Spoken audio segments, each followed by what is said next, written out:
কিন্তু মহাপ্রভু তা বললেন না। ভক্ত হয়ে যেহেতু এসেছেন আর রাধা প্রেম ঋণ শোধ করবার জন্য এসেছেন, তাই বললেন কি হরি বলে আইরে কাছে, হরি বলে আইরে কাছে, হরি নামে সব জ্বালা দূরে যাবে।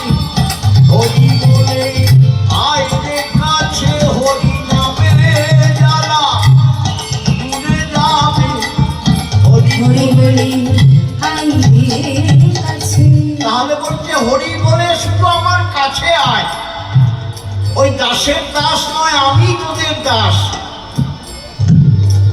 তোরা আমায় হরি বলে কিনে নে। তা সেই মহাপ্রভু তার গুণের কথা যখন শুনছেন তখন তার পিপাসা তো বাড়বেই। বলছে স্বরূপ দামোদর এই স্বর্গের নাম কেন? তারায় রামানন্দ স্বরূপ দামোদর মিলে বললেন, প্রভু এই শ্যামদ দামোদর নামের কথা হলো মাধব নিজে যাতে আনন্দ পান। এখানে তার নিজের আনন্দ আগে। দেখুন তার প্রমাণ এখানে যেটা আছে, দশ অবতার,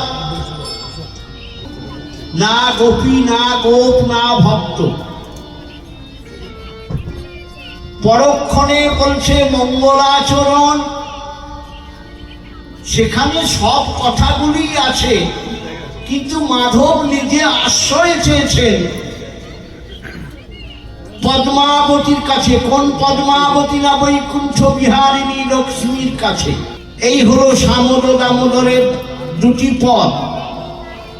আর দ্বিতীয় কি? তৃতীয় হলো বসন্ত বর্ণনা। এই বসন্ত বর্ণনায় কি আছে? না মধুরিত বসন্তে বন শোভায় আনন্দিত ভগবান বিশ্ব প্রকৃতি রাধা। বলছে না শুধু রাধা, বিশ্ব প্রকৃতি রাধার সঙ্গে বিশ্ব কর্ষণকারী কৃষ্ণের মিলন। শুনে খুব আনন্দ মহাপ্রভু। কিন্তু হন তারা সবাই রাধা। এই কর্ষিত আমরা কে হই না? তার কর্ষণে আমরা সবাই। আমাদের যার যা ভাবই থাকুক, আমি যতই সাজা পুরুষ হই, আমার হাতে কিন্তু নিয়ন্ত্রণ করার কাজ কিছু নেই। তাহলে আমি পুরুষ নই, আমার পুরুষ একজন আছে। তাহলে আমরা সবাই প্রকৃতি। তাহলে এই শ্যামদ দামোদরে মাধব নিজে যা আনন্দ পান, তার জন্য এই স্বর্গের নাম শ্যামদ দামোদর। ইহ বাই নন্দ, ইহ বাধ্য আগে কহে শিশুজি নন্দন।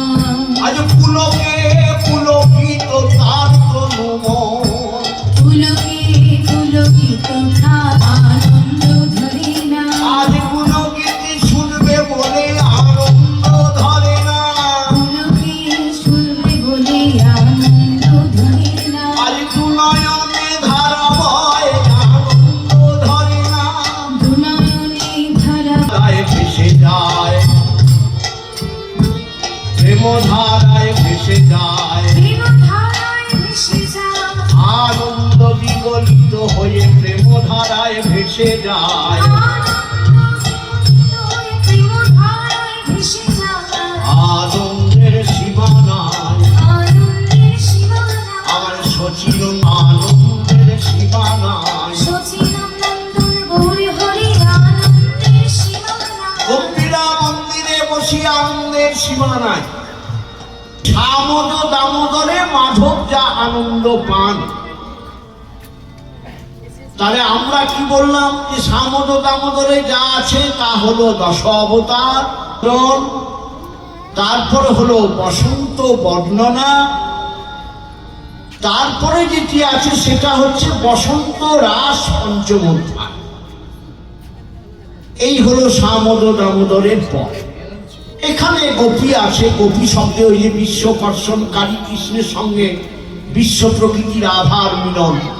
বললো এ বৃন্দাবন সে বৃন্দাবন সেই কিন্তু মনো বৃন্দাবন, দেহ বৃন্দাবন, গৃহ বৃন্দাবন ঘটে।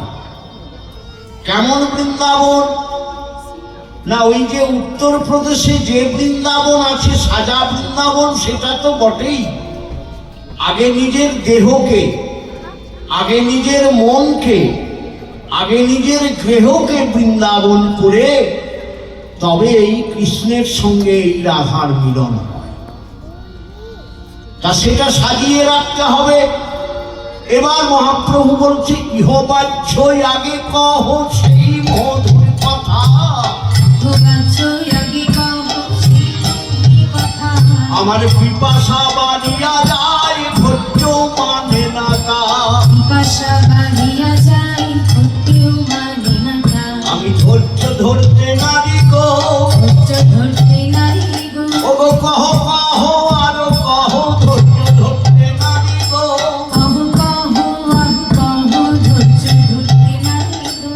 এইবার শ্যামদ দামোদরের প্রথম শ্লোকটুকু তিনি বর্ণনা করছেন কি, মেঘৈর্মেদুরম অম্বরম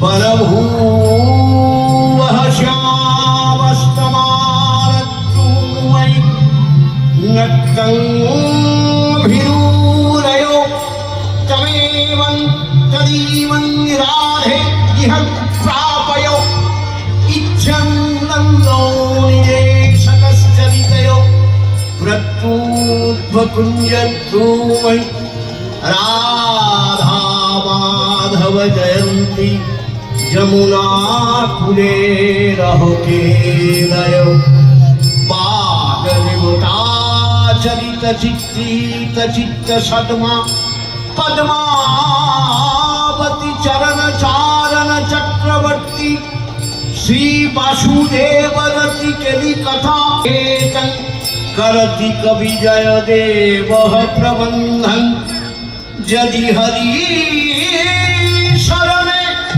शरसंवन यदि विलास करास कुतूहलम मधुर कमल कंत पदावली श्रीनो कदा जय देव सरस्वती।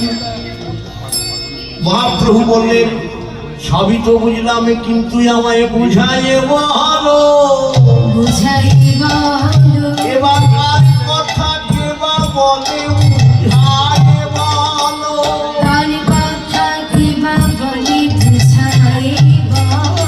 আমার সোনার বাসনা বেড়ে যায় গো, সোনার বাসনা ভেঙে যায় গো, নিবারিতে নারী বাড়িতে নারী, আমি নিবারিতে নারী। বাড়িতে নারী। এই কথা কে বললেন, কেমন করে বললেন? বাবা তিনি কি আর বুঝতে না পারেন? এটা আমাদের জন্য। তার রায় রামানন্দ স্বরূপ দামোদর বললেন, জয়দেব প্রথম যে শ্লোকটুকু বললেন সেটার কথা হলো মেঘৈর্মেদুরম অম্বরম, অর্থাৎ এবং ওই মেঘের এমন ছটা যে কোনটি গগনের মেঘ আর কোনটি তমালের বন নিরীক্ষণ করা যায় না। বলল দেখছে কে না, দেখছে মহারাজ নন্দ। প্রাত ভ্রমণে এসেছে তার সঙ্গে বালক কৃষ্ণে লয়ে, বালক কৃষ্ণের সেই মেঘের ঘন ঘটা দেখে তিনি গেলেন চমকিত হয়ে, চমকিত হয়ে। মেঘৈর্মেদুরম অম্বরম বনভূবঃ শ্যামস্তমারদ্রুময়ি। মহারাজ নন্দ দেখলেন যে এই অবস্থায় এই মেঘে তো বর্ষণ হবেই, কারণ আমি এখন কি করি। মহারাজ নন্দ ভয়ার্থ হলেন, পরক্ষণে বলছেন মেঘৈর্মেদুরম অম্বরম বলভূবঃ শ্যামস্তমালদ্রুমৈ নক্তং ভীরুরয়। মহারাজ নন্দ ভয়ার্ত হয়ে নক্তং ভীরুরয় তমেবং তদিমং রাধে গৃহং প্রাপয়। কেন বললেন না, মহারাজ নন্দ যখন ভাবছেন যে এই সময় আমি আমার বালক কৃষ্ণকে নিয়ে কি করি, এই মেঘে তো বর্ষণ হবে। মহাপ্রভু বললেন, ইহবাহ্য আগে কহ, শনিবার বাসনা যে মোর। ইহবাহ্য আগে কহ, শনিবার বাসনা যে মোর। আমার আনন্দে উৎফুল্লিত চিত্ত চকর। বাবা, আমার আনন্দে উৎফুল্লিত চিত্ত চকর। আমি ধৈর্য ধরতে নারী, ধৈর্য ধরতে না ধরতে নারী। কহ কহ কৃপা করি, ধৈর্য ধরতে নারী। আমায় কৃপা করি কহ, আমি আর ধৈর্য ধরতে না। তা বললেন মহারাজ নন্দ চিন্তা করছেন যখন যে আমি আমার এই বালক কৃষ্ণকে কার হাতে দিয়ে কুঞ্জে পাঠাতে পারি। তৎক্ষণাৎ ঠিক যেমন বালক শ্রীকৃষ্ণ কুঞ্জের দিক থেকে আসছেন, ওই রকমই বালিকা শ্রীমতী রাধিকা, তখন শ্রীমতী নাম পাননি, ইনিও তরুণ বালক উনিও তরুণা, অর্থাৎ একদমই বালিকা। তো মহারাজ নন্দ তার হাতে তার কৃষ্ণকে সমর্পণ করে বললেন যে তোমরা কুঞ্জ মুখে গমন করো, এই মেঘে এখনই বর্ষণ হবে। নক্তং ভীরুরয় তমেবং তদিমং রাধে গৃহং প্রাপয়। তুমি এখনই কুঞ্জ মুখে তোমরা গমন করো, এই মেঘে বর্ষণ হতে পারে। সত্যি তো এই মেঘে বর্ষণ হবে। এটা কোন মেঘ? বলি ভক্তের হৃদয় আকাশ ভাসাইবে। হৃদয় আকাশ ভাসাইবে। তাই তো এ বাবা নবমে হৃদয় আকাশ ভাসাইবে। তাই তো এ নবমে হৃদয় আকাশ ভাসাইবে। তাই তো এই নবমেঘ হৃদয় আকাশ ভাসাবে। এ মেঘ শুধু বর্ষণ হবার জন্য নয়, নন্দ মহারাজ দেখবেন এটা বর্ষণের মেঘ, কিন্তু ভক্তরা কি বলছেন? এ মেঘে বর্ষণ হবে ঠিক, কিন্তু কি না প্রেম ও বাণী বর্ষণ, ভক্তের হৃদয় আকাশকে ভাসাবে। তাহলে মহারাজ নন্দ ওই বালিকা রাধার হাতে বালক কৃষ্ণকে সমর্পণ করে কুঞ্জে যেতে বললেন। ইচ্ছাং নন্দনিদেশতশ্চরিত। মহারাজার নির্দেশ পেয়ে প্রত্যুদ্ধ কুঞ্জ দ্রুম। তৎক্ষণাৎ কুঞ্জে যাওয়ার চেষ্টা করলেন দুজন। কে না বালক কৃষ্ণ ও বালিকা রাধারা। প্রত্যুদ্ধ কুঞ্জ দ্রুম রাধা মাধব জয়ন্তী।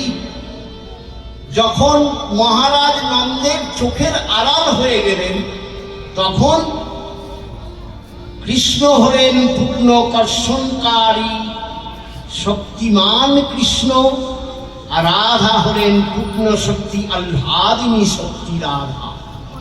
এবং এই যমুনার কূলে যেসব লীলাগুলি হয়েছে, সব লীলাগুলি জয়দেব তার মানস চক্ষে দর্শন করছেন আর লিপিবদ্ধ করছেন।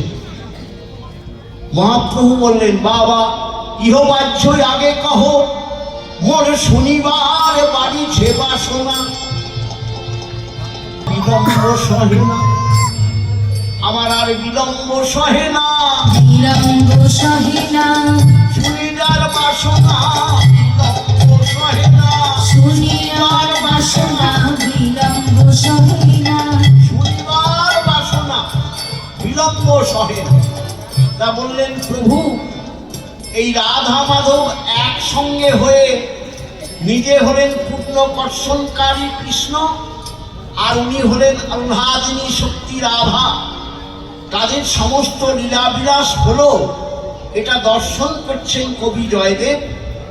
তিনি যা মানস চক্ষে দেখছেন তাই বর্ণনা করছেন।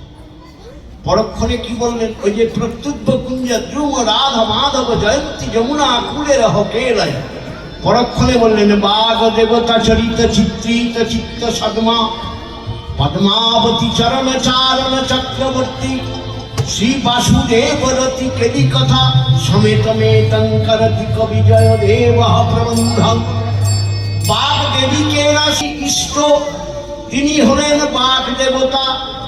একদিকে আমরা বলি সরস্বতী, রজগুণে ব্রহ্মার ঘরণী, কিন্তু আবার বলছে না সরস্বতী ওই লক্ষ্মীর মতোই বিষ্ণুর, তিনিও অর্ধাঙ্গিনী। আমি সেই দিকে যাব না, আমাদের শাস্ত্রে বহুমত বহুপদ, আমার ওইটা বর্ণনা করার ক্ষমতা নেই। শুধু আপনারা আসন দিয়েছেন, তাই আমি আনন্দ দেওয়ার জন্য যেটুকু গুরুমুখে পেয়েছি তাই বলে যাচ্ছি। তা বাঘ দেবতা চরিত্র বর্ণনা করার জন্য কবি জয়দেব তার চিত্র অঙ্কন করেছেন হৃদি মন্দির। ওই যে বলেছি যে ওই আমাদের উত্তরপ্রদেশের বৃন্দাবন সাজাতে হবে। এই তিন চক্রবর্তী, আমরা যেন ভুল করে না ভাবি যে এই জয়দেব যে পদ্মাবতীর চরণ বন্দনা করছেন এটা তার সহধর্মিণী পদ্মার চরণ, না। তখনও তিনি সহধর্মিণীকে এত উঁচু জায়গা দিতে পারেন না। এখন আমাদের অনেকেরই নাম হয় দুর্গা, কালী, তারা, কাত্যায়নী, সেরকম তার নাম পদ্মাবতী ছিল বটে, কিন্তু সেই পদ্মাবতীর নাম হচ্ছে ওই পদ্মাবতীর নাম অনুসারে। কোন পদ্মাবতী? না যিনি পদ্ম স্বরূপা বিষ্ণুপতা ভান্ডদায়িনী ধনরত্ন প্রদায়িনী হেমকান্তি গৌরাঙ্গিনী, সেই লক্ষ্মীর চরণ। এটা বৃন্দাবনে রাধাও ধরতে পারেন, দ্বারকায় রুক্মিণীও ধরতে পারেন। যারা কৃষ্ণ সেবা করে মহিমার মতো ঘরের কোনো মা যদি যত্নে তাকে হৃদয় মন্দিরে আসন দেয়, সেও হতে পারে। সেটা তার সাজার ব্যাপার, আর সাজানোর ব্যাপার কখন হয়? যার হৃদয় হয় বৃন্দাবন, সেই পায় দর্শন। হৃদয় হয় বৃন্দাবন, সেই পায় দর্শন। যার মন হয় বৃন্দাবন, সে করে আস্বাদন। মন হয় বৃন্দাবন, সেই পাবে আস্বাদন। যার গৃহ হয় বৃন্দাবন, সে পায় চরণ সেবন। হয় বৃন্দাবন, সেই পায় দর্শন। তাহলে যার হৃদয় হয় বৃন্দাবন, সে করে আস্বাদন। যার মন হয় বৃন্দাবন, সে পায় দর্শন। আর যার গৃহ হয় বৃন্দাবন, সে করে চরণ সেবন। গৃহ মানে কি? আপনার সমস্তটুকু আপনার অধীনস্থ। অর্থাৎ এটা আপনি পরে এই জয়দেবের গীত গোবিন্দমেই প্রমাণ রয়েছে। তাহলে কতদূর হলো? বাঘ দেবতা চরিত চিত্রিত চিত্ত সদমা পদ্মাবতী চরণ চারণ চক্রবর্তী। সেই পদ্মাবতীর চরণ বন্দনা করছেন কে? শ্রী বাসুদেব রতি কেলি কথা, ভগবানের লীলা বিলাসের কথা সমেত মেতং করতি কবি জয়দেব প্রবন্ধন। আমাদের কাছে তিনি প্রবন্ধের আকারে এই মাধবের লীলা বিলাসের কথা বর্ণনা করছেন। মহাপ্রভু বলছেন ইহবাহ্য আগে কহ, মোরে পিপাসার নিবৃত্তি না হয়। এই রস সোনার লাগি আমার শ্রবণ পিপাসিতময়। আমার শ্রবণ যুগল বড় অধীর আগ্রহে যেন তৃষ্ণার্ত চাতকে পায়ে পিপাসিতে বাড়ি।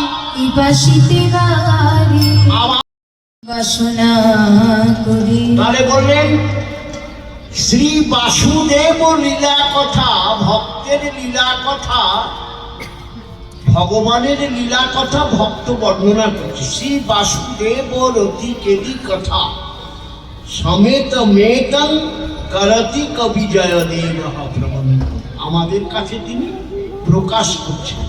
আর কি বললেন? যদি হরি শরণে সরসঙ্গ মনো, যদি বিলাস কলাস কুতূহলম, মধুর কমল কান্ত পদাবলী, শ্রেণু তদা জয়দেব সরস্বতী। না, এই লীলা আস্বাদন করতে গেলে যদি হরি স্মরণে, আমাদের মন হলো চঞ্চল, হৃদয় হলো পাষাণ, প্রেম রসে গলার মতো নয় বাবা, পাথর সম তৈরি, দেখতে চামড়ার হলে কি হবে? এই হৃদয় বড় কঠিন। তাই বলছে যদি হরি কথা শুনে রসিত হতে চাও, তবে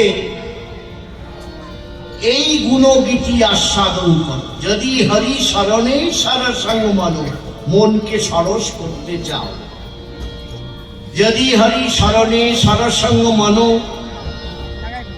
যদি বিলাস কলাস কৌতূহলং, তার লীলা বিলাস জানার জন্য যদি কৌতূহল থাকে, মধুর কমল কান্ত পদাবলী, এই পদের একটি নাম হলো কমলকান্ত পদাবলী। অর্থাৎ কমলা হলেন কৃষ্ণের হৃদয় শোভিনী রাধারানী, বা বৈকুণ্ঠ বিলাসিনী লক্ষ্মী মহারানী নারায়ণ। জানতে গেলে মনকে রসিত করতেই হবে। যদি হরি শরণে সরসঙ্গ মনো, যদি বিলাস কলাস কুতূহলম, মধুর কমলকান্ত পদাবলী, শ্রেণু তদা জয়দেব সরস্বতী। জয়দেব সরস্বতীকে আশ্রয় করে এই পদ রচনা করলেন। মহাপ্রভু বললেন তারপরে কি? তারপরে আর বলার কি? যেমন কাম ছাড়া প্রেম হয় না, সাথে রয়, প্রেম যখন গভীরে যায় কাম নাহি রয়। তাহলে কাম যায় কোথা? না, এই যে বললেন যদি হরি শরণে সরসঙ্গ মনো, যদি বিলাস কলাস কুতূহলম, মধুর কমল কান্ত পদাবলী, শ্রীনু তদা জয়দেব সরস্বতী। এইবার বললেন এই রস আস্বাদন করতে গেলে আমাদের ষড়রিপু আর 10 ইন্দ্রিয়কে তার চরণে সমর্পণ করতে হবে। কেমন করে সমর্পণ করতে হবে সেটা আমি খুব গভীরে যাব না, অন্যদিকে সময় যাবে, তবুও বলি। ষড়রিপু আমাদেরকে, না, প্রথম হলো ষড়রিপুর মধ্যে চক্ষু, তার মধ্যে কে? কাম। কামনার কি ঢং? না, আমার আরো চাই, আরো চাই, যেদিকে চাই।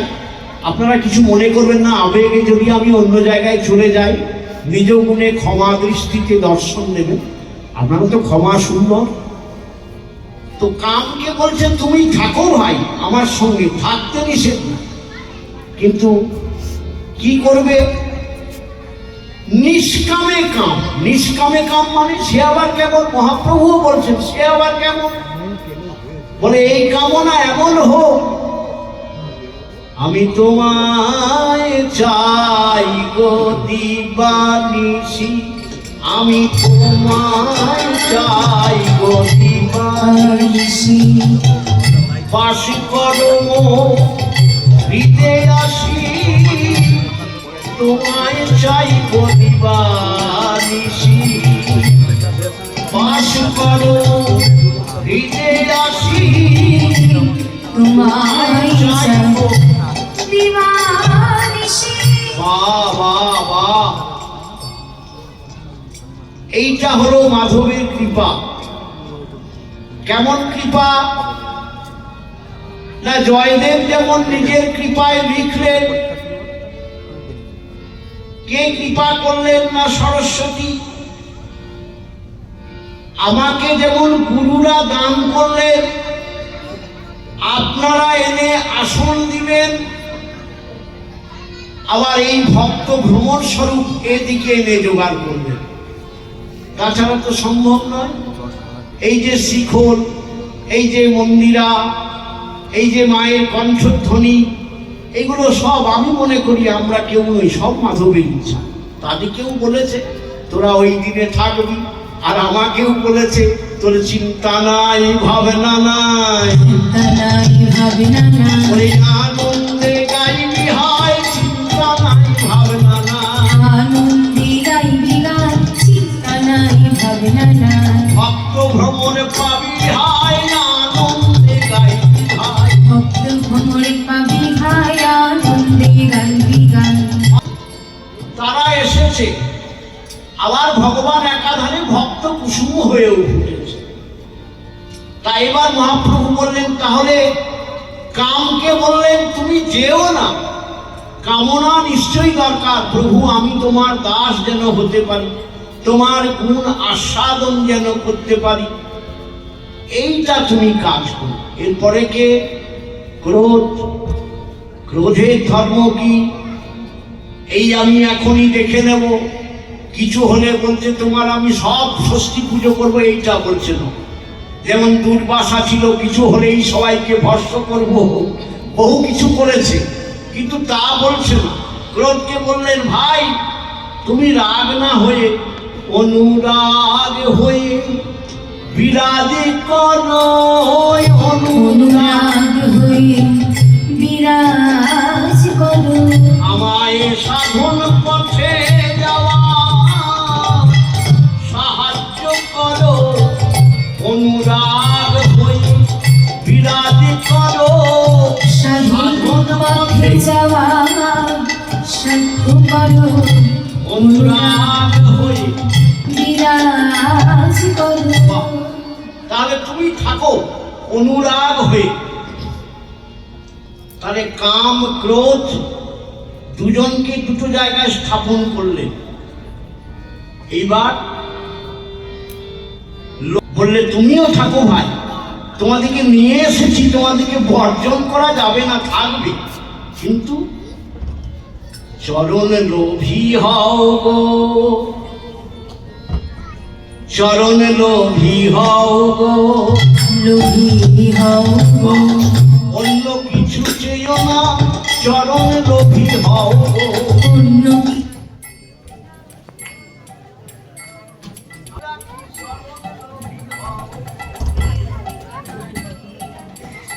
কেউ নয় দাস ছাড়া কেউ নয়, সে আমার আমি তার হই, দাস ছাড়া কেউ নয়, সেও আমার আমি তার হই, দাস ছাড়া কেউ নয়, সে আমার আমি তার হই, দাস ছাড়া কেউ নয়, সে আমার আমি, সে আমার আমি তার হই, দাস ছাড়া কেউ নয়। এইটা তুমি করো ভাই, তোমাকে চলে যেতে বলি।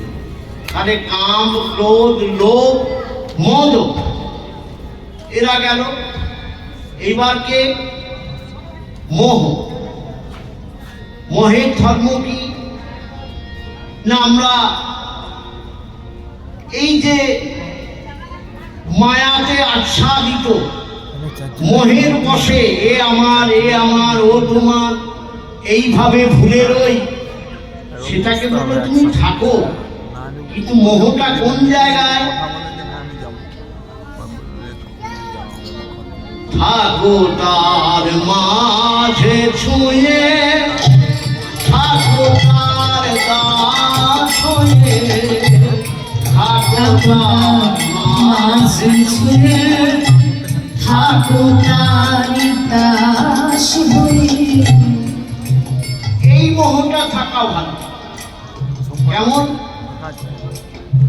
তুমি দিয়েছো তাই পেয়েছি, দিয়েছো তাই পেয়েছি, ওগো তোমার খেলা খেলিতেছি, দিয়েছো তাই পেয়েছি, তোমার খেলা খেলেছি, দিয়েছো তাই পেয়েছি।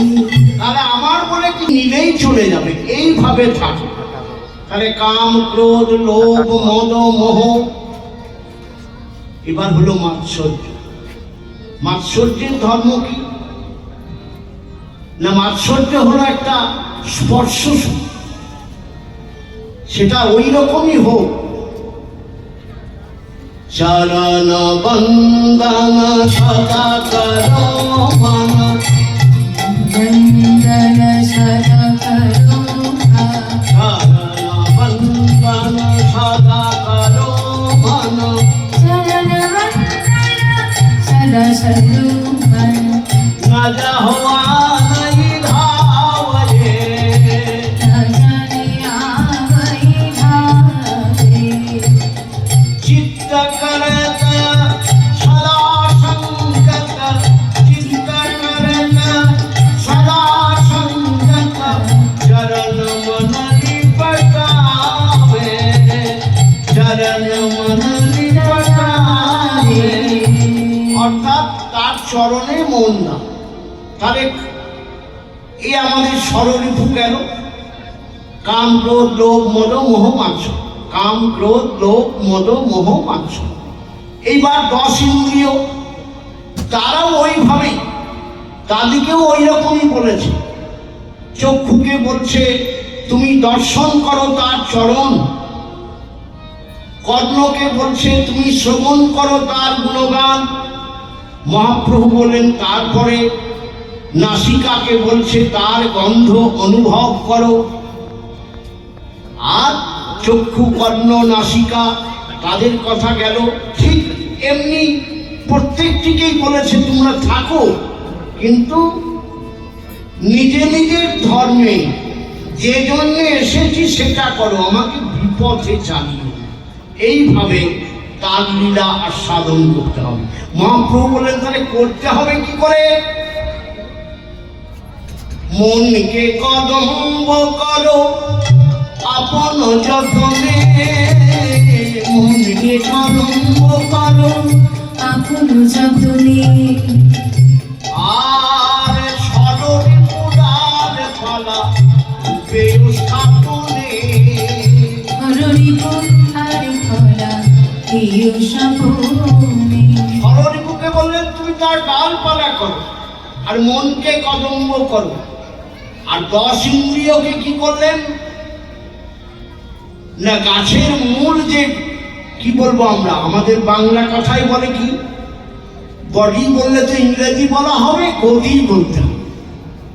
গাছের মূল গোটা শরীরটা হয়ে থাকে জড়ি। এইভাবে তার লীলা আস্বাদন করতে হবে। যদি দেহের অতীত না হও তাহলে গীত গোবিন্দম আস্বাদন করা যাবে না। দেহাতীত, তাহলে দেহাতীত মানে আমি তো আর দেহকে ত্যাগ করতে পারি না, তাহলে রিপুকে বশীভূত করতে হবে। এই পর্যন্ত বলে আমরা এবার প্রবেশ করছি 10 অবতার।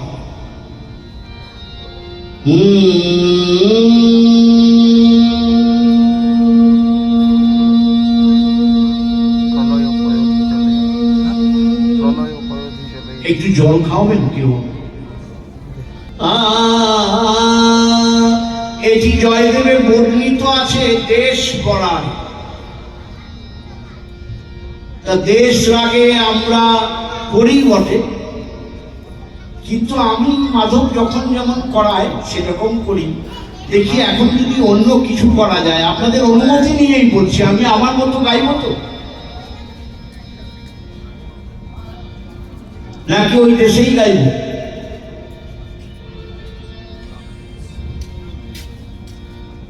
আমার মতোই গাইব। একজন আমাকে সাক্ষী দিয়েছে, আপনারা বলুন আপনাদের তরফ থেকে কি মনে হয়।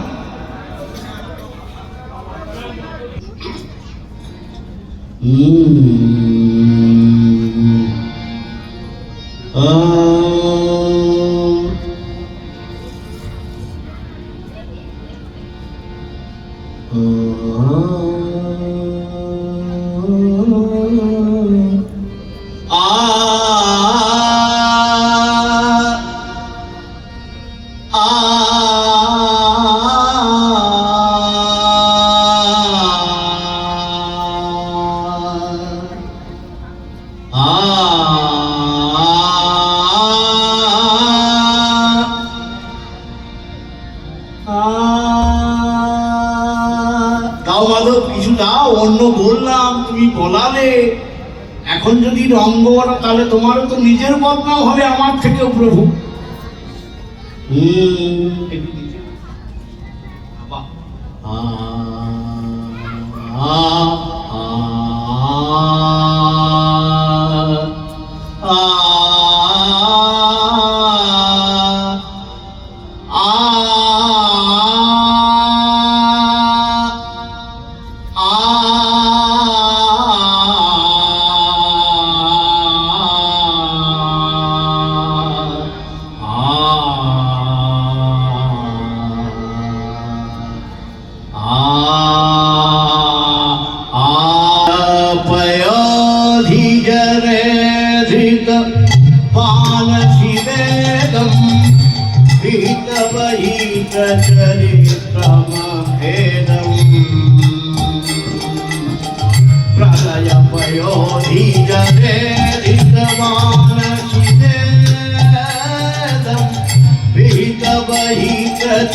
কেন আমরা জয় দেব? এই জগতে আমরা দেখবেন যারই জয় দিই তার একটা কিছু পায়। সে যদি কোনো গুণী মানুষের জয় দেয় তার কাছ থেকে আমরা কিছু পেয়েছি। যদি কোনো সরকারি জয় হয় তাহলে তার কাছে কিছু পেয়েছি। যদি কোনো মহারাজের জয় দিই সেখানেও কিছু পেয়েছি। এর কাছে আমরা কি পেলাম? হে মাধব তোমার জয় হোক। না এই মীন অবতার তিনি হলেন কেন? না এই মীন অবতারে তিনি কারণ সমুদ্র শরীরে যখন ধরণী নিমগ্ন হবার উপক্রম বা হয়েছে, সেই সময় তার সব সৃষ্টকৃত সম্পদকে রক্ষা করা। তার মধ্যে আমরা বেদটাকেই বলি, শুধু বেদের জন্য নয়, এই সৃষ্টিতে যা আছে তাই। আর এই মীন অবতার হলেন কাকে বলে? না বৈবৎসক মনুকে বলেছিলেন যে আমাকে তুমি নিয়ে গিয়ে যত্নে পালন করো। তিনি নিয়ে এলেন প্রথমে একটি ছোট আকারের মীন, অর্থাৎ পুঁটি মাছ যেটা আমরা বলি। তাকে বাড়ির মধ্যেই একটা ছোট, আমাদের যেমন পুকুর থাকে, পুকুর বা ডোবা, পুকুরে দিলেন। সেখানেও তার জায়গা হচ্ছে না। কিছুদিন পরে পরে কোথায় দিলেন? না নদীতে। নদীতেও জায়গা নেই। বললো আমার থাকার বড় অসুবিধা, তুমি সাগরে নিক্ষেপ করো আমার। এইবার সাগরে যাওয়ার পরে তিনি কি করলেন? নৌকার মেয়ে দেহ ধরেছিলেন,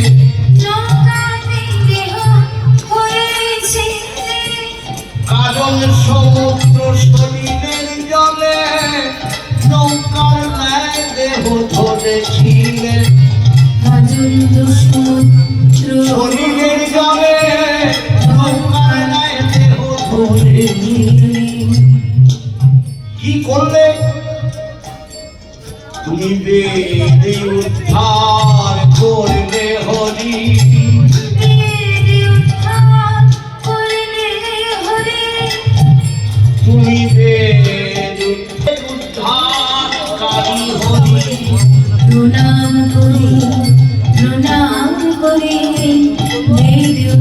হরি। তাহলে বৈবৎসব মনুকে বলে তিনি এই নীল রূপ অবতারটি হলেন বেদকে উদ্ধার করার লাগে, অর্থাৎ তার সৃষ্টকৃত যা আছে সব উদ্ধারের উপলক্ষ বেদ। আর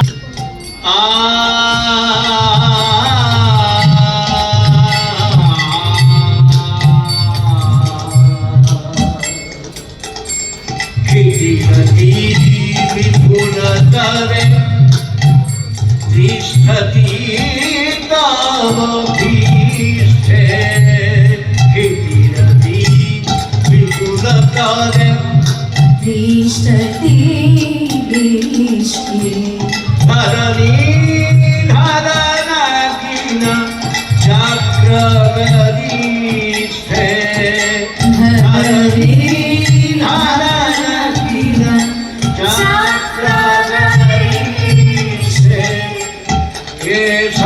केशवपीतो कूर्मशरीरो केशवपीतो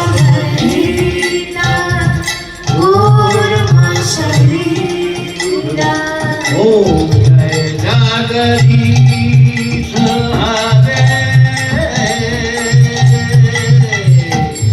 जय जगदीश ॐ जय जगदीश हरे জয় হোক হে গুণময় অবতার, জয় হোক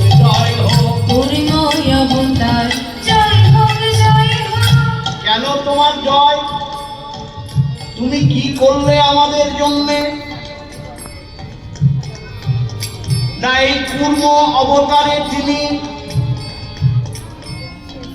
আমাদের যখন সমুদ্র মন্থনের প্রয়োজন হয়েছিল, এই সমুদ্র মন্থন করার সময় একটা মন্থনের দণ্ড লাগবে, আর দণ্ড নিয়ে মন্থন করবেন কে? না দেব আর অসুর। এই সমুদ্র মন্থন আমাদের প্রতিনিয়ত চলছে বাবা। আমাদের হৃদয় সমুদ্র, দেহ সমুদ্র বলছে যা নাই এ ভাণ্ডে তা নাই ব্রহ্মাণ্ডে, যা আছে এ ভাণ্ডে তা আছে ব্রহ্মাণ্ডে। তা সেই সমুদ্র মন্থন হচ্ছে, আর আমার দেহ ভাণ্ডেও তিনি বিরাজ করছেন। কিন্তু এটা বলছে বাইরের সমুদ্র মন্থনকে আমরা উদাহরণস্বরূপ দেখছি কি না, এই সমুদ্র মন্থন করলে রজ্জু হচ্ছে কে? না বাসুকি না, যিনি এই ধরণীকে ধারণ করে আছেন তাকে নিয়ে চলে আসা হচ্ছে। আর মন্দর পর্বতকে করেছে ঘর্ষণ দণ্ড, যেটা মন্থন করা হবে। তাহলে মন্দর পর্বতে যদি ঘর্ষণ হয় সমুদ্রে, তা পৃথিবীকে ধারণ করবেন কে? পৃথিবীকে বললেন যে তুমি কি কিছুক্ষণ নিজেকে ধারণ করে থাকতে পারবে? বলে আমার ক্ষমতা নেই। একে তো ওই মন্দর পর্বতের ঘর্ষণ, তারপরে নিজেকে ধারণ করা। তো সেই প্রভু আমার এলেন কোন রূপে? না কূর্ম রূপে। দুটি কথা বলা হয়, কেউ বলে কূর্ম শরীর বা কচ্ছপ রূপ, যা বলবেন। বড়টি কূর্ম, ছোটটি কচ্ছপ, দুইজনাকার আকৃতি এক, দুইজনেই খোলের মধ্যে নিজেকে ঢেকে রাখে। তা সেই কূর্ম অবতারে তিনি সমুদ্র মন্থনকালে পৃষ্ঠ দেশে এই ধরাকে ধারণ করেছিলেন। আর কি হয়েছিল?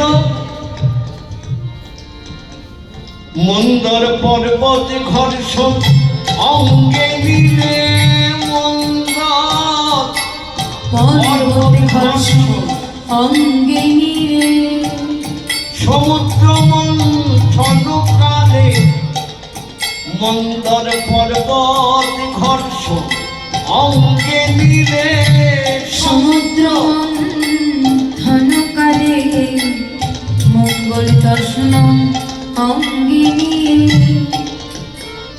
একটি প্রশ্ন আসতে পারে, সমুদ্রকে মন্থন করা হলো কেন? না, সমুদ্রকে মন্থন করে আমরা পেয়েছি অনেক কিছু, আর হারানো জিনিসও পেয়েছি। হারানো জিনিসের জন্যই করা না। একদিন দেবরাজ ইন্দ্র তার নন্দন কাননের দিকে গমন করছেন সঙ্গে শচীকে নিয়ে।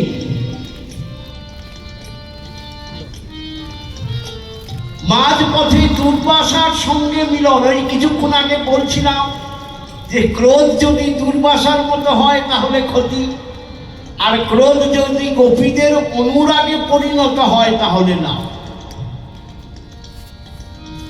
ইন্দ্রের করে অর্জন করল। ইন্দ্র মদগর্ভ ভরে কি করলেন না, ওই মালা দিলেন ঐরাবতীর মস্তকে। দুর্বাসা তো বাবা শিব অংশে জন্ম। ক্রোধে ক্রোধান্বিত হয়ে বলেন, আরে মদগর্ভ অহংকারী দেবরাজ হয়ে তোর অহংকারের সীমা নেই। এমনিতেও তোর অনেক কীর্তি আছে, সব আমরা মেনে নিই। হ্যাঁ, দেবরাজের অনেক কীর্তি আছে, যেগুলো বর্ণনা করলে আমরা তাকে দেবতা বলে গণ্য করতে পারি না, কিন্তু ভাগ্যক্রমে তিনি রাজা হয়েছেন। আমি বললে কালকে আমার উপরেও বর্ষণ হতে পারে। উনি ভগবানকেও ছাড়েননি বৃন্দাবনে, যার জন্য আবার নতুন করে একটা গোকুল তৈরি হলো। তো তোর এই ঐরাবত অবশ্যই পতন হবে। তা ঐরাবতের পতন হয়েছিল সে আপনারা জানেন, যে কোনো কারণে তার মাথাটি চলে যায়। আর বলল, আজ থেকে তুই স্বর্গলক্ষ্মী হারা হবি।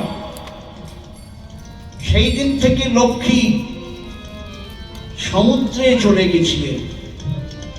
তাহলে শুধু ইন্দ্র স্বর্গলক্ষ্মী হারা নয়, নারায়ণও লক্ষ্মী হারা। তার জন্যে এই সমুদ্রকে মন্থন করতে হয়েছিল।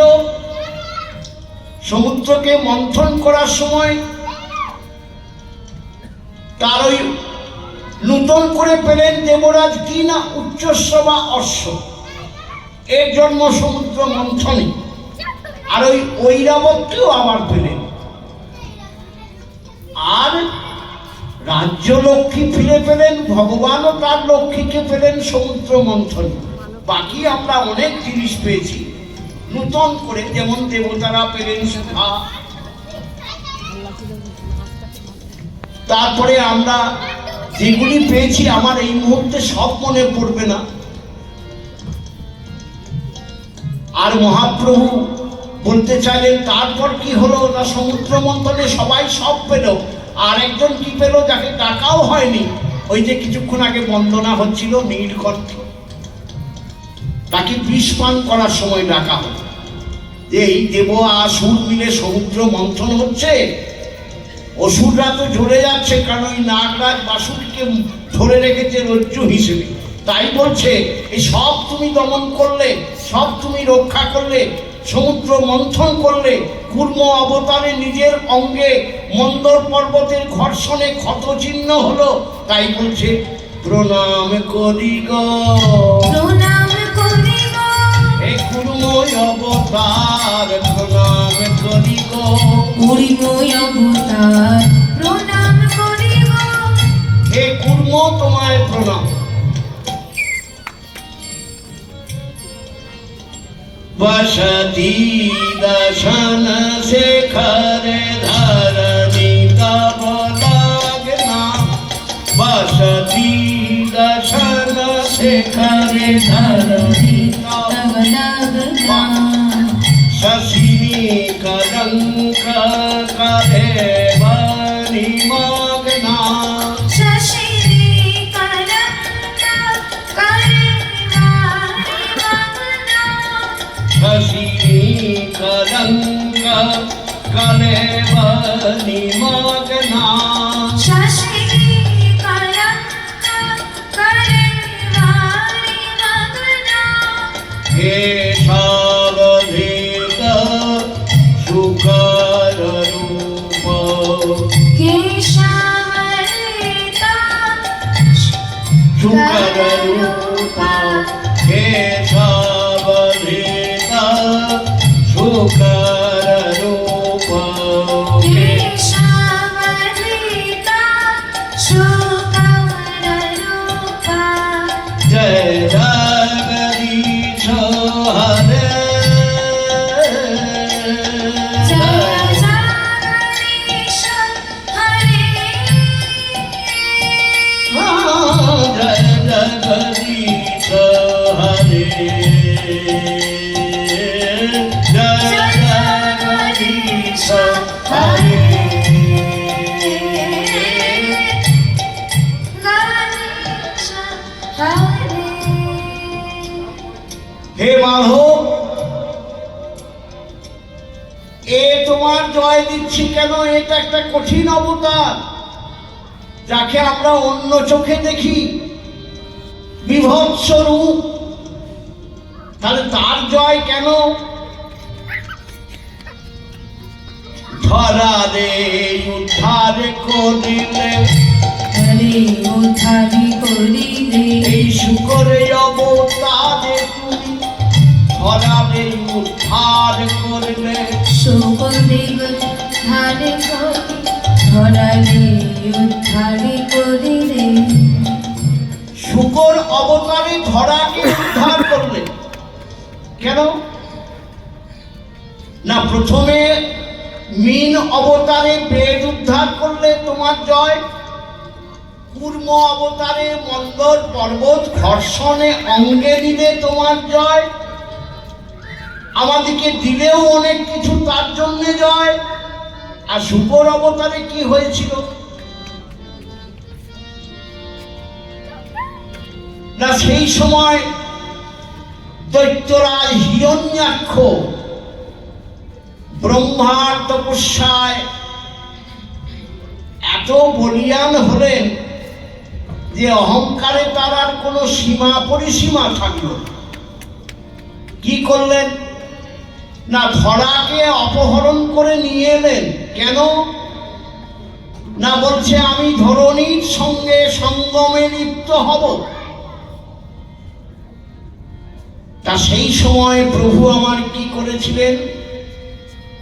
না ওই সপ্ত পাতাল ভেদ করে গিয়ে আমরা যেটা জল কর্দমময় জায়গা সেটাকে গিয়ে ওই ধরাকে উদ্ধার করেছিলেন আর হিরণ্যাক্ষকে সংহার করেছিলেন। তাই তার জয় হোক।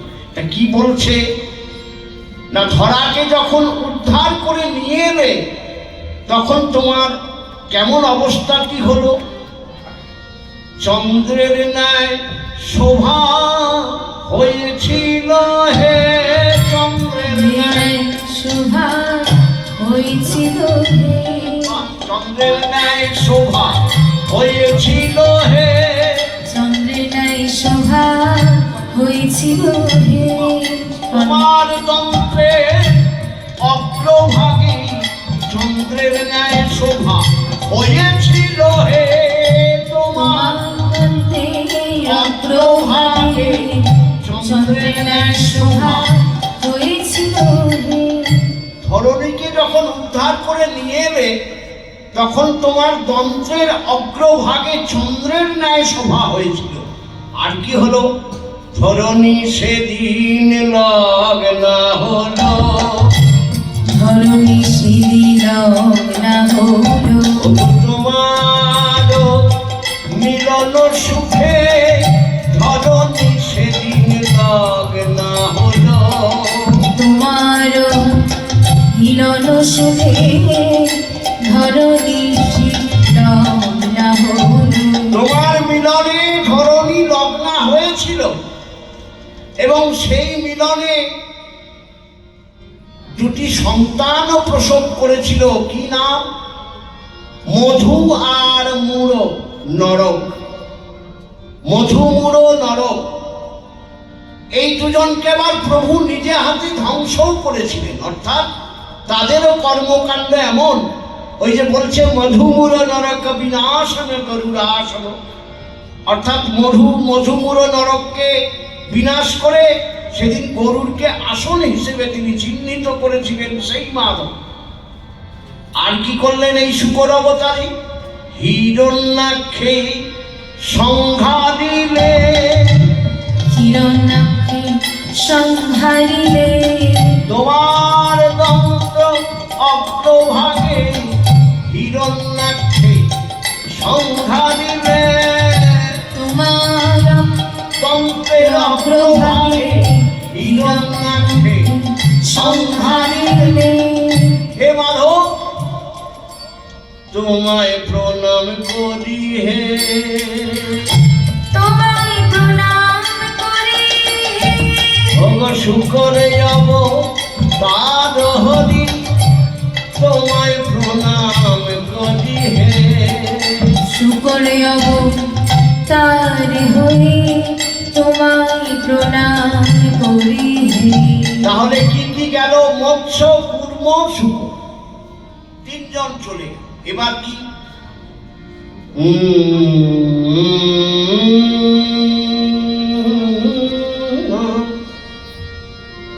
তব কর কমল বরে নখমদ ভূত সিংহম, তব কর কমল বরে নখমদ ভূত সিংহম, দলিত হিরণ্য কশিপু তনু ভৃঙ্গম, দলিত হিরণ্য কশিপু তনু ভৃঙ্গম, কেশবধৃত নরহরি রূপ, কেশবধৃত নরহরি রূপ,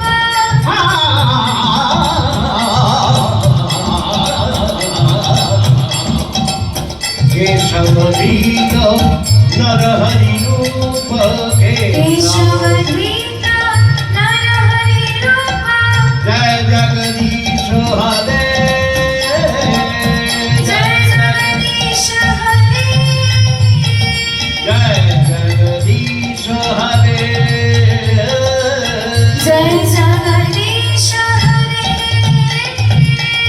জয় হোক নরহরি, জয় হোক। জয় হোক নরহরি, তোমার কি বলে জয় দেব হরি, জয় হোক নরহরি। তোমায় কি বলে জয় বাবা। হরি, জয় হোক নরহরি। তা জয় হবে কেন না? ওই যে হিরণ্যাক্ষ দৈত্য,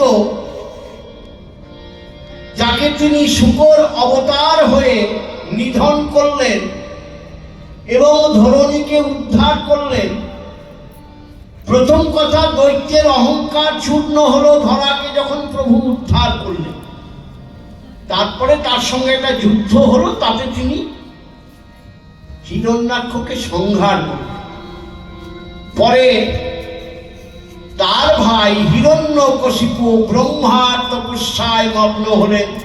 এই দেখুন, এই আমাদের ব্রহ্মা আর মহেশ্বর, এরা অনেক সময় গোল বাঁধান। কি গোল না? তপে তুষ্ট হয়ে বর দেন, আর ছেলা সামলাতে হয় ঘরের মালিক।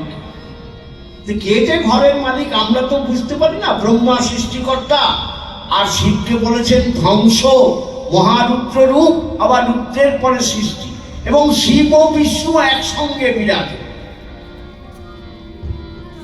তাই ব্রহ্মার তপস্যা এমন ভাবে করছে হিরণ্যকশিপু। ব্রহ্মা প্রথমবারে এলেন, বলল আমায় অমরত্ব দান করো। বললে বাবা, এটা কখনো কেউ পায়নি। এই ধরাতে জন্ম নিলে এর মাটির নাম হলো মর্তভূমি, এখানে এলে তোমাকে মরতে হবে। যেই আসুন, আমরা জানি কয়েকজন অমর হয়ে আছে, তারা আমাদের চক্ষু গোচরে কেউ নয়।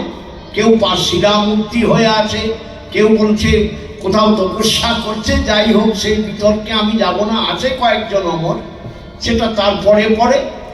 কিন্তু সত্যযুগে এই ঘটনাগুলো ঘটছে সত্যযুগ। তো ব্রহ্মা বললেন আমি আসি, অমরত্ব বাদ দিয়ে যা চাইবে। চলে গেলেন, আবার তপস্যা আরম্ভ করলেন। দ্বিতীয়বার এলেন, বললো একই, অমরত্ব ছাড়া আমি কিছু চাই। তৃতীয়বার বললে এই আমার শেষ আশা, তুমি অমরত্ব বাদ দিয়ে যা খুঁজবে তাই পাবো। বলে প্রভু তাই পাবো তো? বলে হ্যাঁ। বললো আমি দিনে মরবো না? বললে না, তুমি মরবে না। রাতে মরবো না? বললে তাও মরবে না। ঊর্ধ্বে মরবো না? বললে মরবে না। নিম্নে মরবো না? মরবে না। অষ্টে মরবো না? মরবে না। ভূমিতে মরবো না তো বটেই, আর আমার ভূমিতে যদি শরীর পড়ে অর্থাৎ রক্ত পড়ে তাহলে ভূমি ধ্বংস হবে। বলো তাই হবে। ইনি তো বর দিয়ে চলে গেলেন। এরপর হিরণ্যকশিপু বললেন আমার এখানে আর কেউ পূজিত নয় আমি ছাড়া, যা করার তা তো করলে আপনারা জানেন। কিন্তু ভগবান বিষবৃক্ষ পাঠিয়ে দিলেন তার ঘরে। কি করলেন? তার কনিষ্ঠ পুত্র প্রহ্লাদ, তিনি যখন মাতৃগর্ভে ছিলেন তখন থেকেই হরিধ্বনি করত। সেটা শুনলেন হিরণ্যকশিপু। শুনে সজোরে লাঠি মেরেছিলেন কয়াধুর গর্ভে, অর্থাৎ হিরণ্যকশিপুর পত্নীর গর্ভে। এই সজোরে লাঠি মারাতেও তার বিনাশ হলো না। বলে রাখে কৃষ্ণ মারে কে?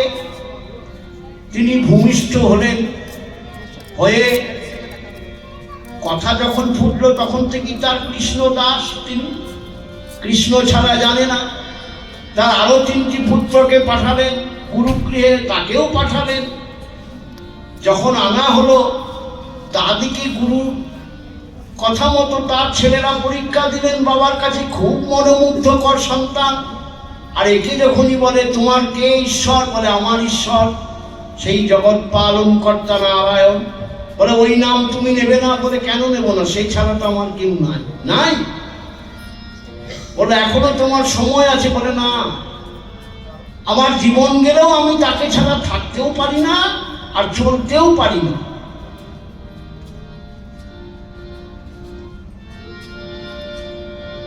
বাবা আপনারা বলেছিলেন ঠিক। জয় হোক। তা সেই হিরণ্যকশিপুকে প্রহ্লাদকে কি করলেন না, অগ্নিকুণ্ডে নিক্ষেপ করলেন। অগ্নিকুণ্ডে নিক্ষেপে তিনি মরলেন না, পাগলা হাতির পায়ের তলে দিলেন। সেই হস্তিটাকে নিয়ে নৃত্য করছে। বুকে শিলাখণ্ড বেঁধে তাকে ফেলে দিলেন সমুদ্রের জলে। সেখানে যেন পদ্ম হয়ে কেউ তাকে রক্ষা করছেন। এবার শেষ অবস্থায় এসেছে। বলল তোমাকে এত কঠিন অবস্থায় কে রক্ষা করছে? বলল কেন আমার প্রভু। বলল তোমার প্রভু থাকে কোথায়? বলেন সর্বত্রই তিনি থাকেন। একটি জায়গা অর্থাৎ একটি স্তম্ভকে দেখিয়ে বললেন এখানে তোমার প্রভু আছে? বলে আছে। তা বলল যে কেউ বলে পদাঘাত, আবার কেউ বলে অস্ত্রাঘাত। যাই হোক, সময়টি কখন না দিবসের শেষ আর সন্ধ্যার আগমন, মধ্যভাগ। এই যখনই অস্ত্রাঘাত করলেন অর্ধ নর অর্ধ সিংহ রূপে এসে তাকে জানু দেশে পতন করে, জানু দেশে তাকে শুইয়ে নখাঘাতে ছিন্ন ভিন্ন করে ওই রুধির যেন ভূমে না পড়ে তার রক্ত তিনি নিজে পান করলেন। এবং এই রূপ দেখে সব থেকে চিন্তান্বিত হলেন কে না প্রহ্লাদ। কাঁদছেন, প্রভু এর লাগি কি করিয়াছি আমি তোমারই বন্দান, এর লাগি কি আমার কঠিন পরিস্থিতিতে রাখিলে জীবন, এই রূপে হেরিব বলে কি আমার আগমন, এরূপ সহিতে পারি না হে প্রভু নিরঞ্জন। প্রহ্লাদের ক্রন্দনে আবার শান্ত রূপ ধরে তিনি প্রহ্লাদকে কোলে নিয়ে আলিঙ্গন দান করলেন। তাই বলছে তোমার জয় হোক। ওগো প্রহ্লাদের প্রাণ রাখলে হরি, প্রহ্লাদের প্রাণ রাখলে হরি, হিরণ্যকশিপু বিদারণে কালী, প্রহ্লাদের প্রাণ রাখলে হরি, হিরণ্যকশিপুর বিতারণকারী প্রাণ রাখলে হরি। তোমায় প্রণাম করি নরহরি, প্রণাম করি নরহরি। হে নরহরি তোমায় প্রণাম। মহারাজ, আজ শুভক্ষণে রাত পোহালো। ভেবেছিলেন তবে আজ আমার দ্বারে দ্বারে ফিরতে নাহি হবে, বাহির হতে নাহি হতে কাহার দেখা পেলেম পথে। চলিতে রথ ধন ধান্য ছড়াবে দুই ধারে, মুঠা মুঠা কুড়িয়ে নেব নেব ভারে ভারে। দেখি সহসা রথ থেমে গেল আমার কাছে এসে, আমার মুখ পানে চেয়ে নামলে তুমি হেসে। দেখে মুখের প্রসন্নতা ঝুরিয়ে গেল সকল ব্যথা। হেনকালে কিসের লাগি তুমি অকস্মাৎ আমায় কিছু দাও গো বলে বাড়িয়ে দিলে হাত। মরি, একই কথা রাজাধিরাজ, আমায় দাও গো কিছু। শুনে ঘন কালের তরে রইনু মাথা নিচু।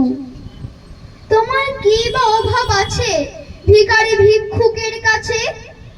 এ কেবল কৌতুকের বসে আমায় প্রবঞ্চনা।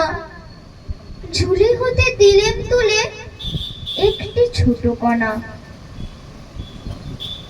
যবে পাত্রখানে ঘরে এনে উজাড় করি, এ কি ভিক্ষা মাঝে একটি ছোট সোনার কণা দেখি।